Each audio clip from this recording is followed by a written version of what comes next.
Merci Naoufel pour ces précisions. Adama Camara, en réaction aussi à ce que vous disiez tout à l'heure, j'aimerais vous entendre sur ces images-là, sur ce qu'on voit et sur ce que Naoufel nous expliquait. Vous disiez tout à l'heure, la colère doit s'exprimer, mais pas comme ça.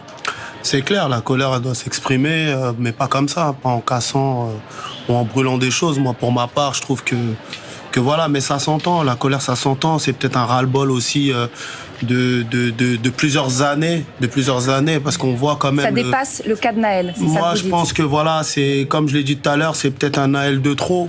C'est peut-être le Naël de trop et qu'à un moment donné, c'est toute une frustration pendant des années sur beaucoup de personnes qui disent que non, mais là, à un moment donné, on est quand même en France, un pays de droit, il faut que la justice soit aussi là pour remettre du cadre à tout ça. Moi, je pense avec les décisions ou même les prises de, comme vous l'avez expliqué tout à l'heure, je pense que ça donne de l'espoir. Ça donne de l'espoir aux personnes qui y croient plus. Parce qu'il y a des personnes qui n'y croient plus, il faut se dire la vérité. Mais quand on vous écoute, on a l'impression que du coup, les leçons des émeutes de 2005 à Clichy-sous-Bois, puis après à Villiers-le-Bel, n'ont pas été tirées. En fait, la population ressent toujours ce malaise, cette colère, d'être sous-considérée peut-être. Je pense qu'il y a des leçons à tirer, peut-être qu'on n'a pas été tirées, ou il y a des choses aussi à rectifier et à faire. Donc je pense que voilà, on prend jamais un mort pour exemple. On ne dit pas que depuis sa mort, ça doit changer, mais on n'en veut plus en fait. Les personnes ne veulent plus de morts comme Naël. Peut-être que la loi, il faut la changer. Je sais pas moi. Après, je suis pas décisionnaire, mais qu'à un moment donné, il y a des colères qui s'entendent et on peut pas, parce qu'on est tous impactés. Même demain ou dans une semaine, la mairie, elle est brûlée. C'est nous, on est impacté aussi. La famille, surtout la maman de Naël, il y en a combien des familles qui pleurent encore la mort de leur enfant. Ils attendent des réponses. Des fois, ils ont des non-lieux. Des fois, il y a des enquêtes qui sont en cours, qui durent trop longtemps. Donc, les gens ne comprennent plus aussi. Ça s'entend. Mais ça ne justifie pas et ça n'excuse pas. Mais ça s'entend. Qu'au bout d'un moment, les gens font des appels au calme. Mais comme moi, je l'ai dit à la première ministre tout à l'heure, il faut un signal fort de la justice. Et je pense que l'État, aujourd'hui, doit mettre un signal fort pour dire qu'en fait, il n'y a pas deux types de citoyens. On est tous citoyens français. Il y a une faute, il faut une sanction. Denis Jacob, j'aimerais vous entendre réagir à ce qui vient d'être dit par Adama Camara. Je voudrais remercier très sincèrement M. Camara pour ses propos dignes et responsables, comme ceux de Monsieur le maire qui vient d'intervenir de Neuilly-sur-Marne. Et je les salue parce que quand c'est un syndicaliste policier qui les tient, ces propos, tout de suite, on nous fait le reproche de faire du corporatisme. Et moi, je vais être très clair, je n'ai jamais défendu l'indéfendable et je n'ai jamais justifié l'injustifiable. Je demande juste qu'on attende que la justice fasse son travail et qu'on ait le résultat définitif de cette enquête pour pouvoir dire comment la justice a fait son travail. Donc oui, je ne peux que rejoindre les propos de Monsieur Camara. La colère ne justifie pas tout ce que nous vivons et je ne voudrais pas que ce que nous vivons aujourd'hui dans certaines villes et même petites villes de France laisse croire que la fracture du lien entre la police et la population serait encore plus fort. Il y a effectivement un problème avec les jeunes de compréhension, il faut pas le nier, il faut renforcer l'action en ce sens pour renouer le dialogue, mais cette action, elle ne peut pas se concrétiser par la seule action de la police. Et je le dis, j'ai vécu pendant 8 ans dans une cité difficile, qui est la cité d'Orgevon à Épinay-sur-Seine. Mes voisins de ma barre d'immeuble savaient qui j'étais, savaient que j'étais policier.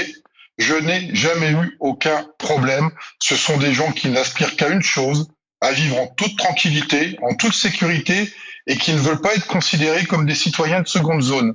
Ils aspirent à vivre comme tout le monde. Ils n'ont pas forcément eu le choix du lieu où ils résident, et ils demandent qu'une chose, c'est d'avoir la paix.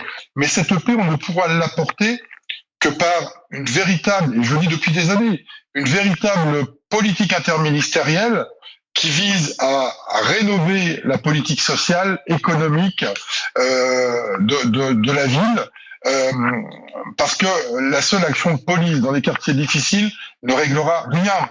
Il faut un plan économique également. Il faut que les gens qui vivent dans ces quartiers aient les mêmes droits, les mêmes services que partout en France.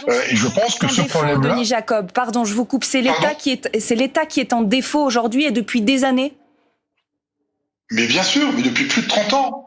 On a eu différents plans de ville, on a eu des rapports qui ont été établis qui, pour une raison ou une autre, n'ont pas été complètement pris en compte. Je pense notamment au rapport Borloo. Il y a des choses qui auraient pu être mises. Moi, j'ai connu, et quand je le dis, ça fait toujours sourire, parce que c'est vrai que ça remonte à maintenant beaucoup d'années, mais moi, j'ai connu l'époque où il y avait des commissariats de quartier, où il y avait des policiers dans la cité qui étaient en lien direct avec la population qui d'ailleurs était notre première source d'information pour régler les problèmes au cœur de la cité. Tout ça, ça a été démantelé au fil du temps. On a supprimé de manière massive tout ce qui était animateurs sociaux, éducateurs. Alors on essaye d'en remettre aujourd'hui, mais les années que nous avons perdues en retirant ces services-là, eh bien, elles sont difficiles à rattraper et que effectivement, il y a eu un vide pendant des années, qu'aujourd'hui on a le plus grand mal à rattraper, et toutes les politiques qui ont été mises en place, avec toute la bonne volonté qu'il y a pu y avoir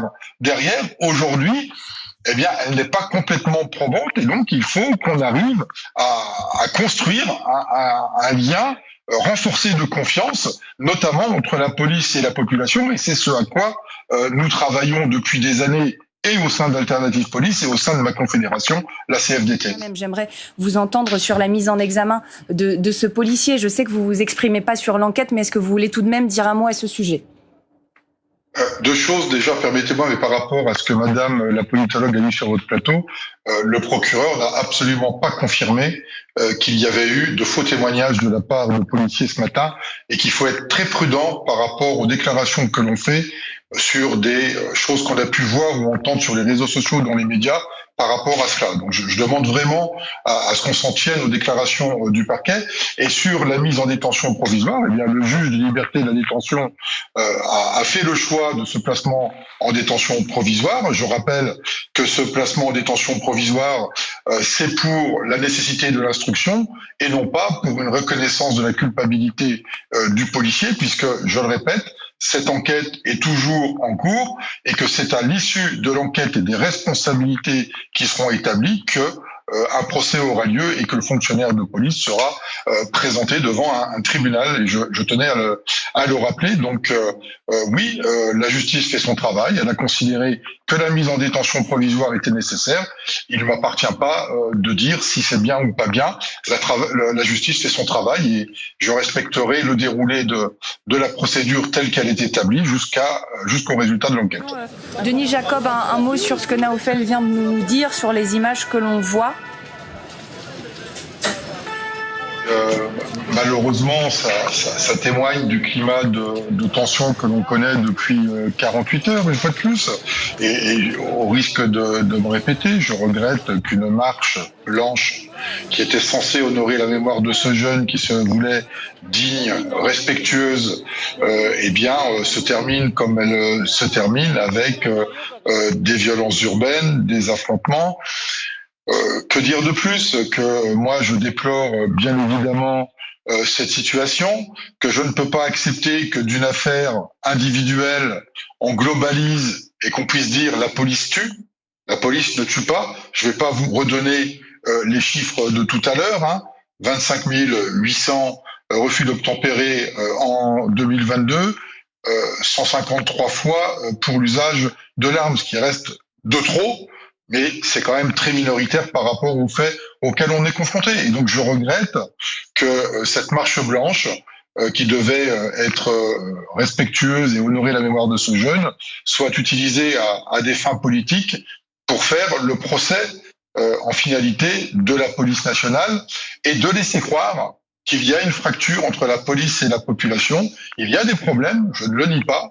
Il y a des problèmes entre la population, une certaine population qui malheureusement c'est pas forcément la population la plus aisée de notre pays, mais qu'il y a des problèmes avec cette population et qu'on doit tout faire pour régler ces problèmes de lien de confiance, mais ça ne peut pas se régler comme le disait tout à l'heure très justement Monsieur Camara, elle ne peut pas se régler par la violence. Et les premières victimes de ce que l'on voit, c'est la population qui vit dans ces quartiers. C'est la population qui a besoin de ces services, qui ont besoin des bus, qui ont besoin... Je voyais un reportage sur un magasin Lidl qui a été totalement brûlé et où une dame d'un certain âge disait mais comment je vais faire moi maintenant pour faire mes courses, je n'ai pas de voiture, c'était le seul commerce qui me permettait de faire mes courses alimentaires. Et tout ça, ce sont les premières victimes, c'est cette population. Et moi, je regrette que on détourne cette dramatique affaire pour déclencher partout en France, eh bien des situations j'ai pas peur du terme, de guérilla urbaine, pour exprimer autre chose que la colère justifiée et légitime du décès du jeune Naël.